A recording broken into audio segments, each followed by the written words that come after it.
Assalamualaikum warahmatullahi wabarakatuh. Saya Fani Atikah dan akan mempresentasikan hasil bab 1 dan bab 2 saya dengan judul Tinjauan Prasarana Jalur Pedestrian di Kawasan Simpang BPKP Lampinang, Kota Banda Aceh. Latar belakangnya, perkembangan sebuah kota dipengaruhi oleh sistem perancangan kota. Salah satunya yaitu sistem ekonomi. Aspek ekonomi sangat mempengaruhi perubahan lingkungan fisik. Seiring perkembangan zaman dan tingkat kegiatan komersial yang tinggi akan berdampak besar pada kawasan perdagangan dan jasa. Pertumbuhan ekonomi di suatu kawasan bisa berdampak negatif jika kawasan tersebut tidak searah dan tidak terkendali. Keberadaan jalan merupakan salah satu perkembangan dari sebuah kota. Tentunya, aktivitas perekonomian sebuah kota harus terpengaruhi oleh keberadaan sebuah jalan. Para perencana harus memahami jalan sebagai ruang peralihan dan berfungsi sebagai ruang terbuka dan ruang publik yang akan memainkan peran yang sangat penting dalam merancang dan merencanakan kota. Alur pedestrian adalah salah satu elemen yang penting pada perkotaan yang mendukung mobilitas pergerakan penduduk dan hal yang tidak bisa dipisahkan dari pengguna jalan, terutama pejalan kaki.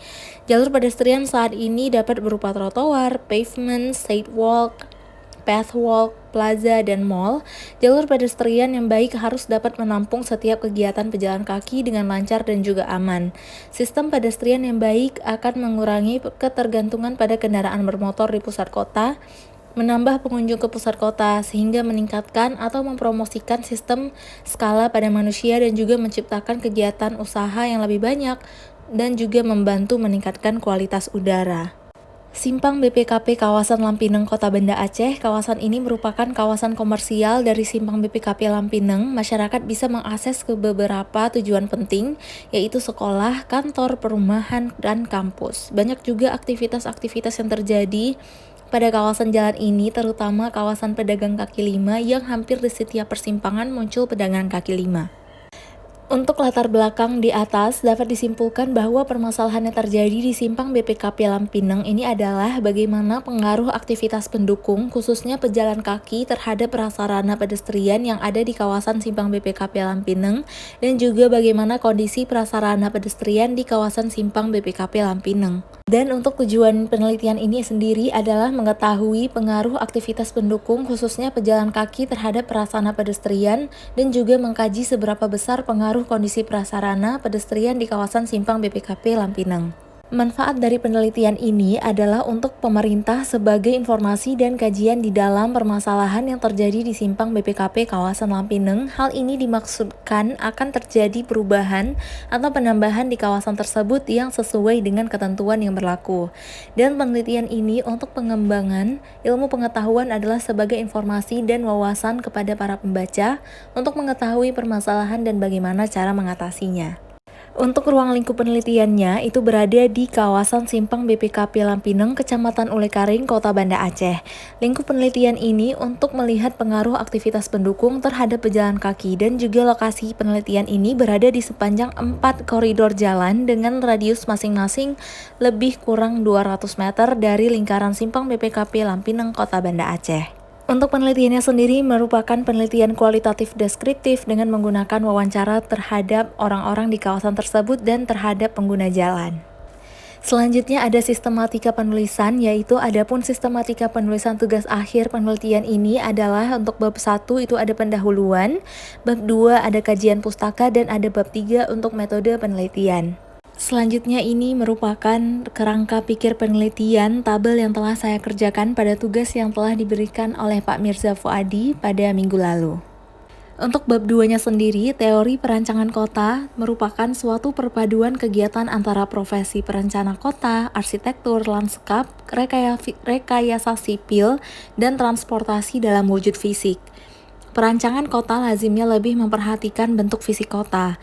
Perancangan kota dapat mewujudkan dirinya dalam bentuk tampak depan bangunan, desain sebuah jalan, atau sebuah rencana kota, atau dapat dikatakan pula bahwa perancangan kota berkaitan dengan wilayah perkotaan. Ruang-ruang terbuka berbentuk jalan, taman, dan akhirnya ruang yang lebih besar dirancang bersamaan dengan perancangan fisik bangunannya, sehingga kota tersebut merupakan proses dan produk dari perancangan kota. Produk perancangan kota tersebut dapat dikategorikan dalam dua bentuk umum yang disebut ada ruang kota, urban space, dan ruang terbuka atau open space.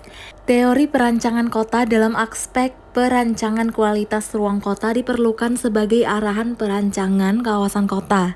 Teori ini lebih menekankan pada integrasi elemen-elemen pembentuk kota, dan teori ini lebih menekankan pada integrasi antar bangunan dalam kesatuan ruang kota dan integrasi terhadap pengguna atau manusianya. Selanjutnya ada definisi pedestrian. Pedestrian adalah pergerakan atau sirkulasi atau perpindahan orang, manusia dari satu tempat ke titik asal atau origin ke tempat lain sebagai tujuan dengan berjalan kaki.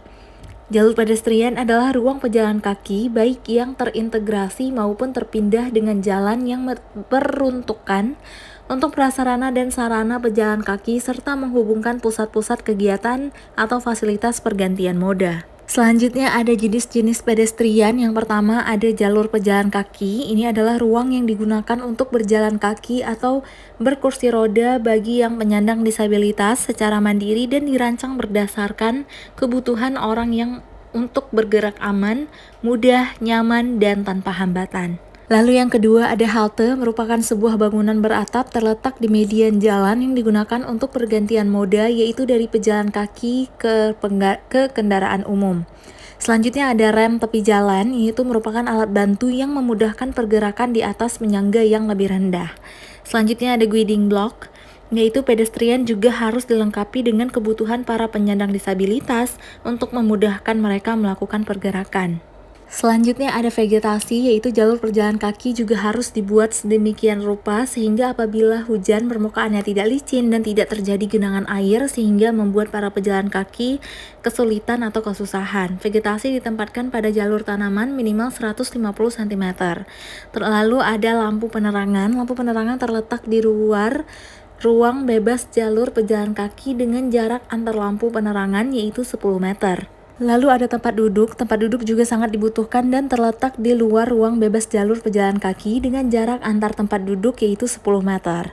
Tempat duduk dibuat dengan dimensi lebar 0,4 sampai 0,5 meter dan panjang 1,5 meter.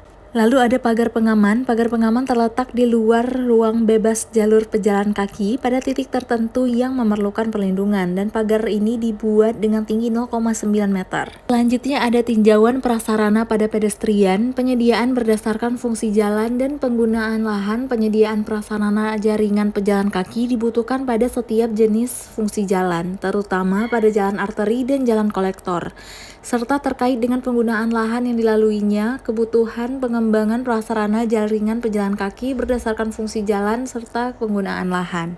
Penyediaan prasarana jaringan pejalan kaki berdasarkan karakteristik atau fungsi jalan harus mempertimbangkan yang pertama dimensi atau ketersediaan ruang pada ruang milik jalan yang cukup. Lalu ada volume dan kecepatan kendaraan. Yang ketiga jumlah penduduk, pengunjung, dan jumlah unit rumah. Yang keempat tingkat pelayanan jalan dan tingkat pelayanan trotoar yang memadai. Untuk yang kelima interkoneksi antar moda transportasi dan ketersediaan sistem angkutan umum. Yang terakhir ada tabel kebutuhan ruang pedestrian. Ini merupakan tabel dengan penggunaan lahan dan juga lebar trotoar minimum dan lebar trotoar yang dianjurkan untuk permukiman, perkantoran, industri, sekolah, terminal, pertokoan, dan jembatan. Sekian presentasi dari saya. Assalamualaikum warahmatullahi wabarakatuh.